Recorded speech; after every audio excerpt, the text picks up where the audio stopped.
네, 오늘은 드라마 얘기를 좀 해보려고 합니다. 신이랑 법률사무소라는 드라마인데요. 제목이 이제 신이랑 법률사무소죠. 그러니까 법률사무소 이렇게 변호사가 나오는 드라마고, 이름이 신이랑이에요. 주인공 이름이. 유연석 배우가 연기하는데요. 그러니까 신이랑 변호사인 거죠. 드라마나 영화나 뭐 소설도 마찬가지인데, 이 작가가 이제 그 이름에 이제 그 사람의 정체성을 이렇게 때려넣는 경우들이 이제 많이 있잖아요. 그래서 이 사람은 이제 신이랑 같이 있는 존재인 거죠. 귀신을 보고, 단순하게 이제 귀신을 보는 것 뿐만 아니라 그 귀신하고 되게 많이 빙의가 되는 변호사입니다. 이런 변호사가 나오는 드라마인데요. 노동 얘기도 좀 할 수 있을 것 같아갖고 소개해 드리려고 하는데, 일단은 먼저 이 드라마를 처음 보고서 저만 그렇게 생각한 게 아니라 보니까 많은 분들이 이렇게 인터넷에 보니까 생각하신 것 같은데, 작년에 그 노무사 노무진이라는 드라마가 나왔었어요. 그 드라마랑 되게 비슷하다라는 생각을 처음에 했었습니다. 노무사 노무진이라는 드라마의 경우에도, 물론 이제 그 드라마는, 두 드라마가 다 이제 그 주인공 이름이 들어가네요. 근데 이제 노무진이라는 이름은 뭐 특별한 의미가 있는 것 같진 않고, 그냥 그 노무사라는, 직업명을 가지고서, 이름을 노무진이라고 지은 그 아재 개그식으로 지은 그런 거인 것 같고요. 노무사 노무진도 이제 유령 보는 노무사다라고 그런 컨셉으로 보면 포스터에도 나오고 그래요. 뭐 유령이나 귀신이나 뭐 똑같은 얘기겠죠.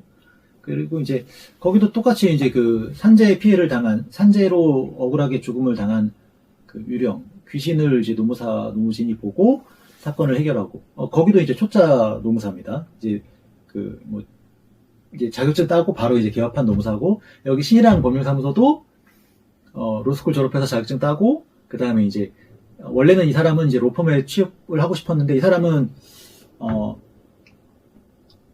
맞아. 거기는 조금 또 이제 비장한, 그런 게 또 비장한 코드가 담겨 있는데, 이 아버지가 이 비리 검사로 억울하게 죽음을 당했어요. 이제 그 얘기가 이제 마지막 회에 이제 정리가 될 떡밥인 건데, 아버지가 비리 검사였었고, 이게 석연치 않게 죽음에 이르렀고, 그래서 자기가 이제 변호사가 된 뭐 그런 케이스인데, 뭐 그 아버지가 뭐 그렇다는 이유로, 유명한 로펌들에서 다 이제 이 사람을 그 채용하지 않는 거예요. 꼬리표가 이제 붙어 있어갖고, 뭐 물론 뭐 현대에서는 뭐 그런 일이 벌어지지 않을 것 같긴 한데, 이 드라마 보면 되게 뭐 황당한 얘기들이 되게 많습니다. 아무튼 이제, 그래서, 원래는 법무법인에 들어가고 싶었는데 못 들어가고 이제 개업을 한 거죠. 그런데 개업했는데 이제 정상적인 의뢰인이 아닌 게 맞죠. 왜냐하면 죽었으니까. 정상적이지 않은 의뢰인들이 이제 와서 이제 그 의뢰인들의 그 원한을 풀어주고 뭐 그런 얘기. 그래서 포맷은 거의 비슷해요. 비슷한데 차이점은 일단 직업이 노무사, 변호사 이 차이점이 있고, 이게 노무사, 노무진은 이제 산재 사건을 푼다면은 여기는 변호사니까 여러 사건들을 이제 풀죠. 뭐 처음에 나오는 에피소드가 의료사고로 죽은 조폭 귀신이 또 들어와갖고 이제 막 그 법정에서 막 그 걸걸한 막 욕하면서 막 그런 장면도 나오는데 이 빙이 돼갖고 뭐 의료사고라든가, 그 다음에 뭐 학교폭력이라든가, 또 그런 여러 사고들로 피해를 입은, 귀신들이 이제 그 손님으로 나오고요. 그런 차이가 있고, 직업으로 인한 차이가 있고, 제가 생각할 때 이제 가장 본질적인 차이는, 그러니까 물론 노무사 노무진도 그 빙의가 됩니다. 그 친구도 가끔씩 되고, 근데 여기 이제 신이랑 법률사무소는 이름이 신이랑이잖아요. 빙의가 굉장히 많이 됩니다. 굉장히 자주 되고. 그래서 그 빙의라는 설정이 주는 포인트는 뭐 명확하죠. 명확하게 코믹과 위로 두 가지겠죠. 그래서 물론 노무사 노무진도 아주 가끔 빙의가 되고 그런 코믹과 위로의 그 코드가 있었었는데, 여기는 이제 이게 좀 되게 강하다는 거죠. 그래서 뭐 제일 대표적으로 화제가 된 게 이제 유연석 배우가 이제 그 크고 이제 멀끔한 그 몸뚱이로 그 아이브 그 걸그룹 연습생 귀신이 이제 빙의가 돼갖고 그 아이브 춤을 추는 뭐 그런 장면이 있었고, 그거 정말 뭐 알고 봐도 웃기고 또 봐도 웃기고 뭐 그런 장면이죠. 그리고 이제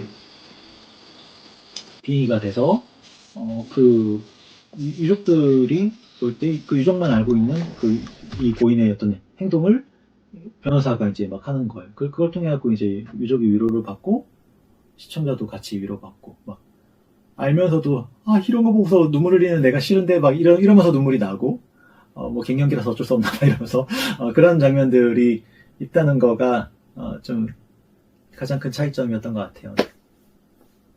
그 운디드 힐러라고 하죠. 그 상처 입은 치유자 뭐 그런 코드가 담겨 있습니다. 뭐 특별한 코드는 아니고 그거는 사실 되게 드라마나 영화에 자주 등장하는 설정인 건데 이 주인공이 이제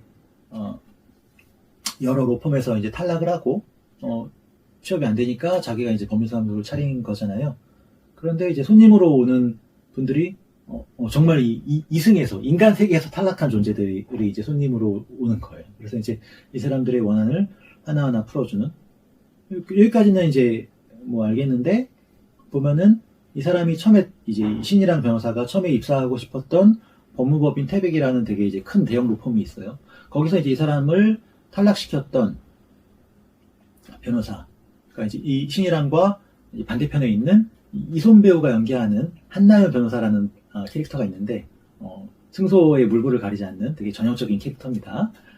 근데 이제 이 사람 그 한나연 변호사, 이손 배우가 연기하는 한나연 변호사도 어떻게 이제 신이랑 변호사랑 엮이면서 예전에는 승소를 위해서 물불을 가리지 않고 이상한 짓들을 많이 하면서도 이겨냈는데 점점 한마디로 말하면 착하고 따뜻한 선택들을 하면서 이 사람도 이제 법무법인 태백에서 나오게 됩니다. 나오게 되고 거의 이제 뭐 잘린 것처럼 이렇게 나오게 되고 그러면서 이제 이 사람도 다른 법인에 취업하면 되지 하면서 이제 취업을 하려고 하는데 그 법무법인 태백이라는 곳에서 이 사람을 이제 그 취업시키지 못하게 이제 또 수를 쓰는 거예요. 그래서 이 사람도 또 신이랑 변호사처럼 똑같이 여기저기서 다 탈락을 하고 신이랑 법률사무소에 가서 이제 같이 일을 하게 되면서 같이 이제 귀신을 보지는 못하지만 귀신들을 억울한 그 죽음을 당한 사람들을 위해서 활동을 하는 식으로 뭐 그렇게 이제 스토리가 흘러가는 점도 뭐 재밌는 점이었었습니다. 네.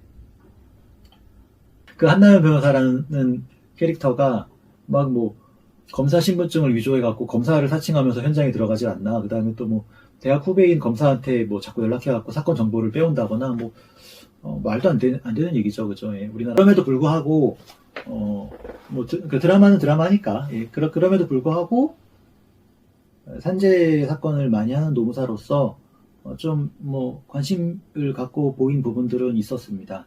예를 들자면은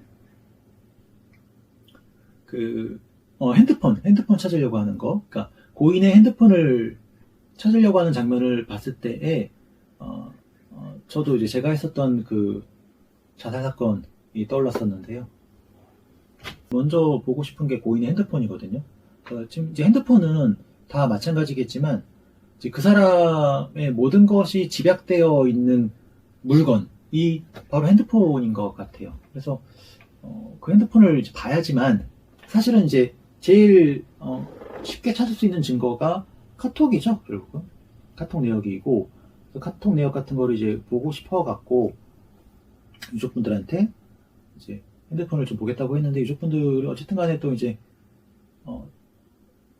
또 자살로 돌아가시고 그랬었으니까 또 제3자에게 핸드폰을 선뜻 주고 싶지 않아 하셨었어요, 처음에. 그래서 이제 그 본인들이 선별한, 정리한 그 증거들을 이렇게 카톡 캡처해서 저한테 주시는 그런 형태였었는데,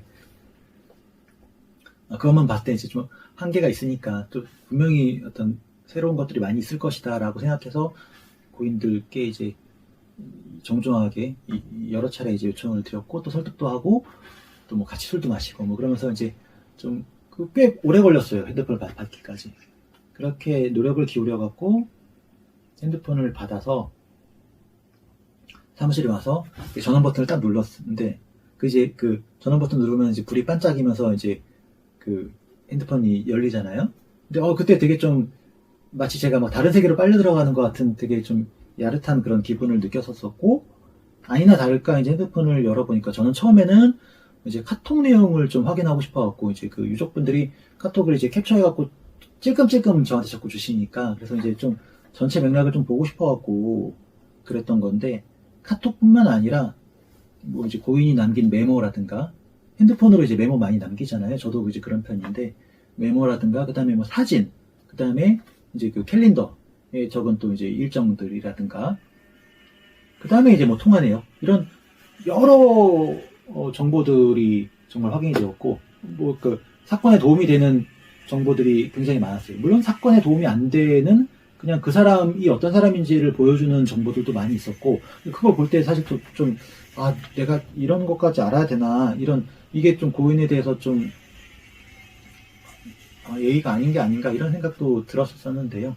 아무튼 뭐 그런 증거들을 바탕으로 제가 잘 엮어갖고 판결 인정을 받았던 케이스예요. 그때 신랑 법무사무소라는 드라마를 한번 봤고 그리고 노무사 노무진 얘기도 잠깐 했는데 노무사 노무진 말고 노무사가 이제 주인공으로 등장한 드라마가 있죠. 그 이전에 이제 뭐 인생추적자 이재군가?